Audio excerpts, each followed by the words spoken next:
وقضى ربك ألا تعبدوا إلا إياه وبالوالدين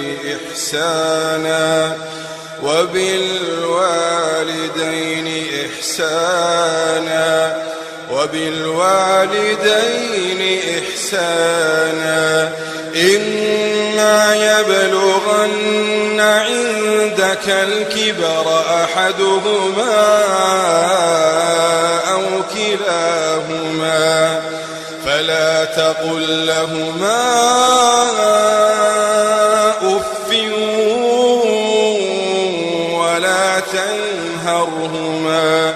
ولا تنهرهما وقل لهما قولا كريما واخفض لهما جناح الذل من الرحمة وقل رب ارحمهما كما ربياني صغيرا. بسم اللہ الرحمن الرحیم. الحمد للہ رب العالمین والصلاة والسلام علی رسولہ الکریم محمد وعلی آلہ وصحبہ اجمعین ومن تبعہم بإحسان الی یوم الدین. اما بعد، فعن ابی بکر رضی اللہ عنہ قال كنا عند رسول اللہ صلی اللہ علیہ وسلم فقال ألا أنبئكم بأكبر الكبائر ثلاثة: الإشراك بالله وعقوق الوالدين وشهادة الزور أو قول الزور. وكان رسول الله صلى الله عليه وسلم متكئا فجلس فما زال يكررها حتی قلنا لیتہ سکت. متفق علیہ. میرے بزرگوں اور دوستوں اور اسلامی بھائیوں اور بہنوں، السلام علیکم ورحمۃ اللہ وبرکاتہ. حمد و صلوات کے بعد میں نے آپ کے سامنے نبی کریم صلی اللہ علیہ وسلم کی ایک حدیث مبارک رکھی ہے. اس کے راوی ابو بکرہ نفع بن حارث بن کلدہ الثقفی رضی اللہ عنہ ہیں. بہت ہی مشہور صحابی ہیں. کئی ایک حدیثیں نبی کریم صلی اللہ علیہ وسلم سے روایت کی ہیں اور بہت سے معرکوں میں شرکت بھی کی ہیں. اسلام لانے کے بعد انہوں نے اپنے آپ کو عتیق النبی کہنا شروع کیا تھا. بصرہ میں انہوں نے اقامت اختیار کی اور سن 51 ہجری میں انتقال فرما گئے. میرے بزرگوں اور دوستو، حدیث کا معنی اور مفہوم یہ ہے. حضرت ابو بکرہ رضی اللہ عنہ بیان کرتے ہیں کہ ہم لوگ رسول اللہ صلی اللہ علیہ وسلم کے پاس تھے تو آپ صلی اللہ علیہ وسلم نے ارشاد فرمایا، کیا میں تم لوگوں کو عظیم گناہ کبیرہ کے بارے میں نہ بتلا دوں؟ یہ جملہ نبی صلی اللہ علیہ وسلم نے 3 مرتبہ دہرائے. پھر نبی صلی اللہ علیہ وسلم نے فرمایا، اللہ کے ساتھ شرک کرنا، والدین کی نافرمانی کرنا اور جھوٹی گواہی دینا یا جھوٹی باتیں کرنا. نبی کریم صلی اللہ علیہ وسلم ٹیک لگائے بیٹھے تھے کہ ٹیک چھوڑ کر سیدھے بیٹھ گئے اور یہ باتیں مسلسل دہراتے رہے یہاں تک کہ ہم لوگوں نے آپس میں یا اپنے دلوں میں کہا کہ کاش آپ صلی اللہ علیہ وسلم اب چپ ہو جاتے۔ اس حدیث کو امام بخاری اور امام مسلم رحمۃ اللہ علیہما نے بیان کیا ہے۔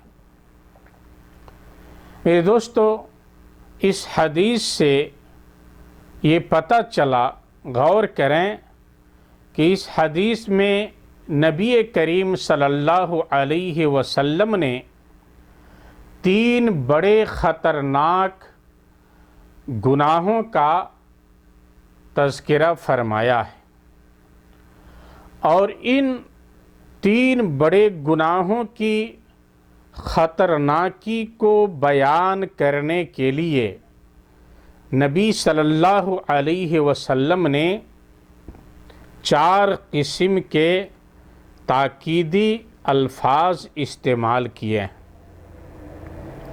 سب سے پہلے نبی صلی اللہ علیہ وسلم نے الا کا لفظ استعمال کیا، اور الا عربی زبان میں کسی چیز پہ تنبیہ کرنے کے لیے استعمال کیا جاتا ہے۔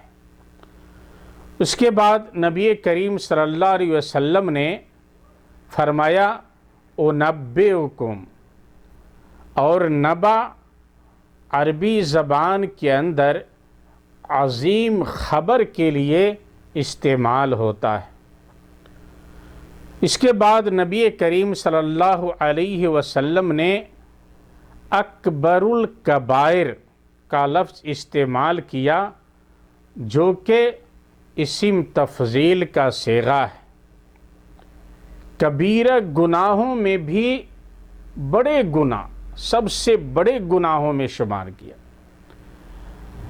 اور چوتھی چیز یہ ہے کہ ان جملوں کو نبی صلی اللہ علیہ وسلم نے بیان کرنے کے لیے ثلاثن کا استعمال کیا، 3 مرتبہ آپ نے اس جملے کو دہرایا۔ تو یہ ساری چیزیں اس بات کے اوپر دلالت کرتی ہیں کہ نبی کریم صلی اللہ علیہ وسلم جن چیزوں کے بارے میں بتلانے جا رہے ہیں وہ بہت ہی خطرناک چیزیں ہیں۔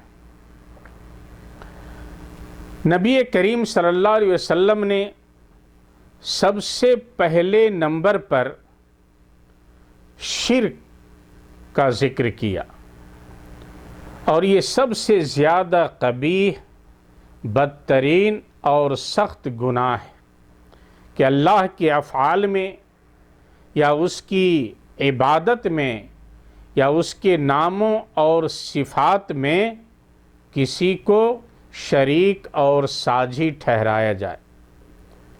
ایک موقع سے ایک صحابی نے نبی کریم صلی اللہ علیہ وسلم سے پوچھا کہ اللہ کے رسول، سب سے بڑا گناہ کیا ہے؟ تو نبی صلی اللہ علیہ وسلم نے فرمایا ان تجعل للہ ندا وہو خلقک، کہ تو اللہ تعالیٰ کا کسی کو شریک اور ساجی ٹھہرائے جبکہ تجھے اللہ تعالیٰ نے پیدا کیا ہے۔ تو شرک یہ بہت ہی خطرناک گناہ ہے، اور جب تک بندہ توبہ اور استغفار نہیں کر لیتا ہے اس گناہ کی معافی نہیں ہے۔ اللہ تعالیٰ فرماتا ہے ان اللہ لا یغفر ان یشرک بہ ویغفر ما دون ذلک لمن یشاء۔ اللہ تعالیٰ اپنے ساتھ شرک کیے جانے والے گناہ کو معاف نہیں کرے گا، اور اس کے علاوہ جس گناہ کو جس کے لیے چاہے معاف فرما دے۔ دوسرے نمبر پر نبی کریم صلی اللہ علیہ وسلم نے والدین کی نافرمانی کو ذکر کیا۔ اور میرے دوستو، والدین کا اسلام کے اندر بڑا اونچا مقام و مرتبہ ہے۔ اصل موجد اور خالق تو اللہ تعالیٰ ہے، لیکن اللہ تعالیٰ نے جس ہتھیار کو استعمال کیا ہے، ذریعہ بنایا ہے، وہ انسان کے والدین ہیں۔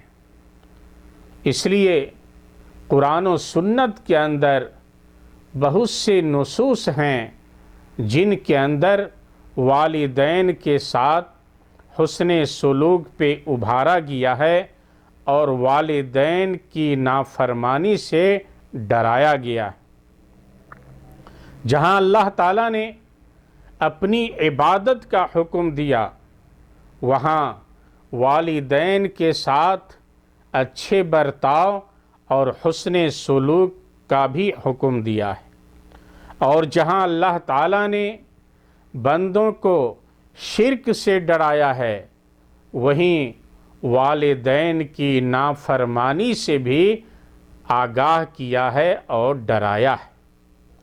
اس لیے میرے دوستو، آپ کے والدین اگر باحیات ہیں تو آپ خوش نصیب ہیں، ان کی خدمت کریں، انہیں کسی قسم کی تکلیف نہ پہنچائیں، ان سے دعائیں لیں۔